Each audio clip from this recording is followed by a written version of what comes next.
The Germans are one of the original 8 civilizations in Age of Empires 3.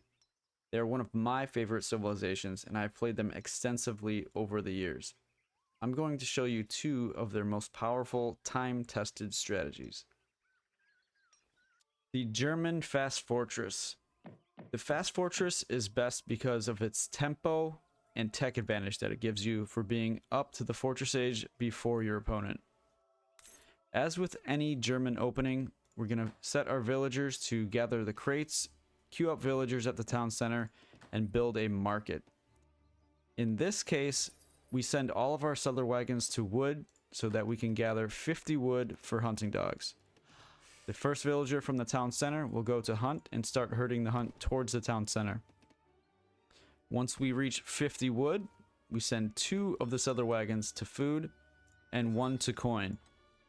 That settler wagon will gather 125 coin, and with that we will buy 100 wood at the market and build a house.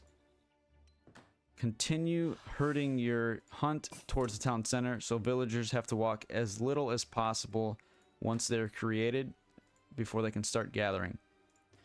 Our deck is going to be a pretty standard deck. We're going to go with my land deck here, and the only Age 1 card is 2 settler wagons, which is going to be our first shipment, of course. One thing to remember with the Germans is to utilize your explorer. Obviously, you can gather some small treasures, and that will help your hunting dogs timing, potentially, or the timing of your house. And that can definitely affect your age up if you're able to utilize those resources before grabbing the hunting dogs tech or building the house, or if you find a food treasure, that of course is going to help you out as well.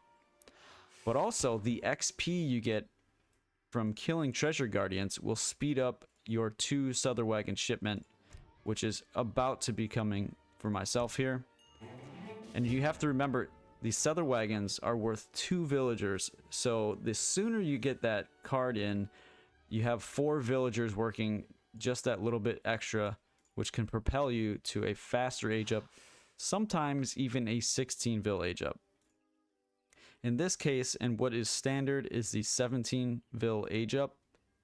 So we have just 2 more villagers until we're going to be queuing up. But you have to consistently herd these deer, as they sometimes like to walk away. Ideally, you'll be doing that with a regular villager so you don't waste the extra gather and walking time from a settler wagon. But you also have to be careful, as you see here. Some of these deer I killed a little bit too close to the town center, so only a few villagers can get around there and gather. All these little things can add up to a quicker or slower age up time. In this case, I'm getting a pretty good age up time. I tried not to collect too many treasures to keep this a very standard and easy to follow build order guide. But at this point, we are aging up. We have the 800 food when we are queuing up the quartermaster politician, which is going to give us 400 wood. At this point, you send all of your villagers to wood, except the 1 or 2 that you're going to use for herding the hunt. Now, that explorer who was trying to get some treasures earlier, you want to be very careful not to lose too much HP, because you want to build a trade post, which is 200 wood. Once you get the 200 wood and start building the trade post, you can shift your villagers a little bit to make sure you have enough food for placer mines. The goals in the transition period here are going to be build the trade post, research placer mines, gather 225 wood, 125 coin, and to make sure you have enough food to keep producing villagers. Now, that is a lot to try to take into account and keep in mind, but you do have to watch your villagers, and when you get around 200 wood, start shifting over to coin so you don't overgather. Again, every little bit that you overgather is going to just hurt you in terms of the other resources you could have been gathering. So we're aging up around 435. Our first shipment is going to be 3 settler wagons. I'm going to set a settler wagon to pick up the wood crates, queue up steel traps, build a house, and then as the wood comes in from the crates, we're going to drop a stable and 2 more houses. At this point, you have to watch where your economy is, where your resource bank is, and you want to redistribute your villagers so that you can keep up Ulan production to get 5 cav out from your stable. As your 3 Souther wagons come in from the home city, you have to keep that in mind as well. So you might have to split 1 or 2 of those to coin instead of food.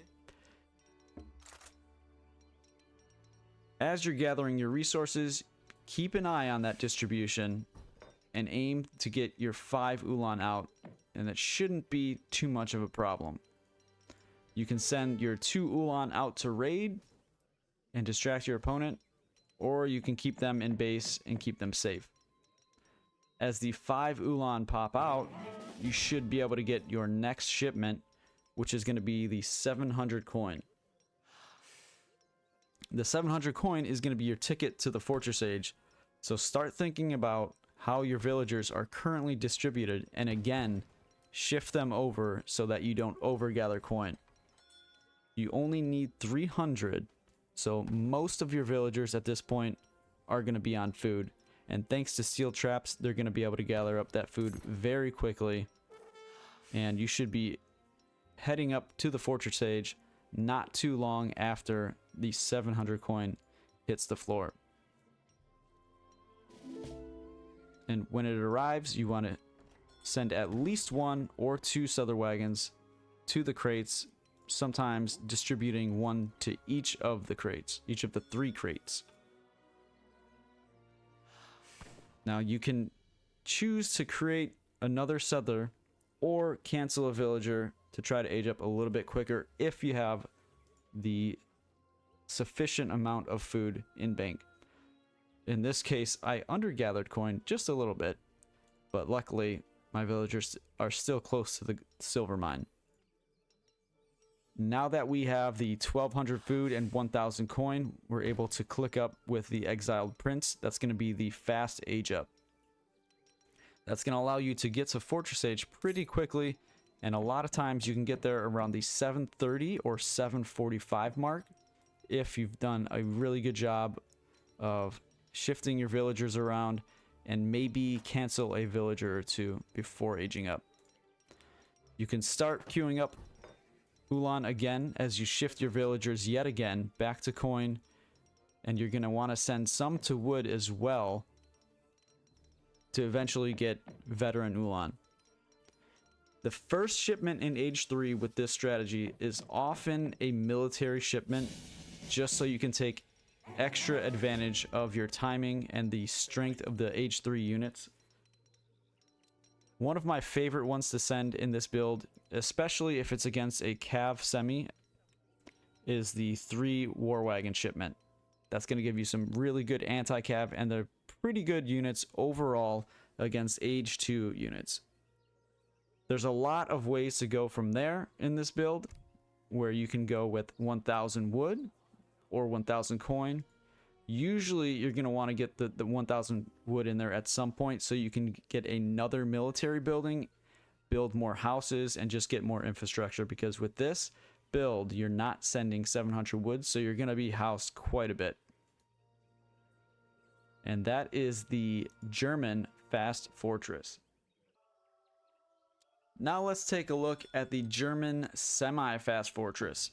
This is the most common German build order, and its strengths lie in its flexibility, strong economy, and early fortress timing attacks. To start this game, you're going to handle your villagers just like before, gather the crates, queue up villagers at the town center, and start building a market. This time, however, we take a slightly different approach towards completing our hunting dogs technology. We start by putting 2 Souther wagons on coin, and since we found a small coin treasure, we're able to quickly gather the required 175 coin. As soon as we reach 125 coin, we can buy the 100 wood, then start hunting dogs when we have that extra 50 coin. Researching hunting dogs will bring our wood total down to 50, so we have to assign 2 Settler wagons to chop for 50 more wood. Then we can build a house, and once that is complete, all villagers go to food. Once again, we want to minimize our walking distance, so we're trying to take these animals right under the town center so that villagers pop out right on them when they're complete. The less they have to walk, the less time it takes before they start gathering. And another thing to watch is for bumping. When villagers are too compact and too close to each other, they'll often path into each other and just go basically idle without even notifying you, as they're just trying to walk around and get in position to gather. As you notice there, I killed an animal right next to all these villagers before they finished the previous one. That's a nice little trick to make sure, again, there's another one, that they will go straight to that animal and not have to all shoot, especially Settler wagons, which have a slower firing animation. Again, don't forget to use your explorer to pick up any treasures and grab some extra XP. And as I said before, these 2 Settler wagons act as 4 villagers, and if you can get them in 10 to 20 seconds earlier, that can equate to up to 100 extra food.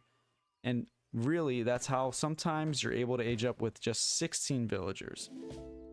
But again, in this case, we're going to go with the standard 17 vill age up.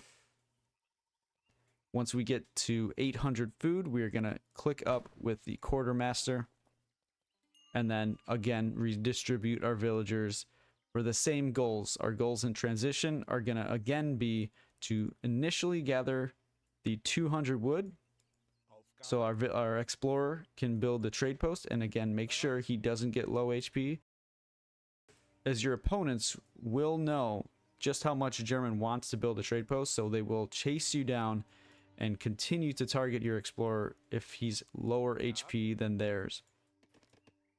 So we have shifted our villagers over to wood, heading towards a trade post, and then again, placer mines will be our next target. And after that, we're going to aim for 225 wood. That's going to allow us to get steel traps and build a house. And once we're close to the 200 wood mark, after building the trade post and after getting placer mines, we're going to start transitioning to that silver mine so we don't overgather on wood. Wood is actually the slowest gathering resource. If you click on a villager, you can see 0.5 per second. So any extra wood that you gather equates to a loss of food or coin more than even the amount that you see of wood. So you want to be very careful. And as you see here, I'm shifting all my villagers except one onto the other resources. Now it can be a little bit tricky, so you want to make sure you're gathering food as well so you don't have idle town center. And once we are up, we're going to send a Settler wagon or 2 to gather up the 400 wood. All at the same time, we're going to queue up steel traps, send our 3 Settler wagons, start placing the foundations for the stable and 3 houses. In this build order, you can be quite a bit more aggressive because we're going to have a lot more cavalry in Age 2. And that is one of the biggest points with the Germans, is their raiding potential. So you want to get your cavalry on the other side of the map, harassing your opponent's villagers as quickly as possible. But you have to remember the Ulan are quite fragile units. They only have 190 HP. So you want to try to keep them out of the town center range until you get to Fortress Age, and then can upgrade them and further improve them. This build order will differ with the next shipment. So instead of 700 coin, we're going to send 700 wood. That's going to allow us a lot of different options. First, it's going to give us room to build more houses. It's going to allow us to either build another trade post for more XP, a church for more XP, We're definitely going to build a barracks, and that will give us some safety in case we need to make some doppelsoldners or some crossbow. And that's another use for that wood, is you can make a batch of 5 crossbow for 200 wood and 200 food. So a lot of flexibility here, and this can allow you to stay in age 2 if you want, but generally German wants to get up to age 3, so after the wood comes in, you'll drop those buildings down for XP towards your next shipment and start planning for 700 coin to be coming in. And at this point, you should have a decent number of Ulan. Again, I'm not rating here in this build order, just showing how many units you can get, but this is often a good time to really put some pressure on your opponent. And another use case for the extra wood is amalgamation, which is a tech I'm getting here that boosts your coin gather rate by 20% on top of the 10% boost from placer mines. I'm not going to train anything from the barracks in this scenario. We're just going to try to get up to age 3, and as these Ulan come out, the houses go up, you get more and more XP closer to that next shipment, which I'm now sending the 700 coin, and that is again going to be your ticket to age 3. When you get up to age 3, in this situation, you have the option to be much more aggressive with multiple shipments in the Fortress Age, because you already have a barracks, you already have additional houses, and you're able to push out more military shipments because of that housing space. And you see at this point we are still continuing to train Ulan up to 21. 2 more coming in from the shipment. The crates have now hit the floor, so we're going to send our villagers onto those crates. We've already redistributed our villagers a little bit onto food as we are sending that shipment, because we know at that point we only need 300 additional coin. So we have the 1,000 coin after gathering up the 700. We have 1,200 food coming in. Running out of hunt a little bit here, which is why you're going to need to claim 2 hunts when you're going for this 3-card semi-FF. But a little bit short here. Sometimes you can sell at the market. The best resource to sell is going to be food. It's the most efficient because it gathers the fastest, especially with steel traps. So that is always an option. You don't want to sell too much at the market, because the more you use it, the less efficient it is. With Germans, it's actually quite common to buy wood at the market, and it's a good value for the first few times, but once you get to about 5, then it's really costly in terms of the coin that you have to pay for that 100 wood.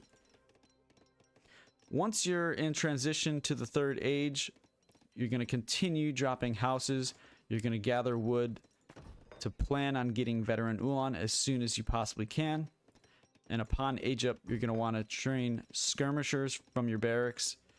Pick your first shipment, which is oftentimes going to be the 8 skirmishers, which will give you a very nice composition of hand cavalry and ranged infantry. The skirmishers are there to snipe down any ranged cavalry like dragoons or pikemen or musketeers, and the Ulan can take care of the rest.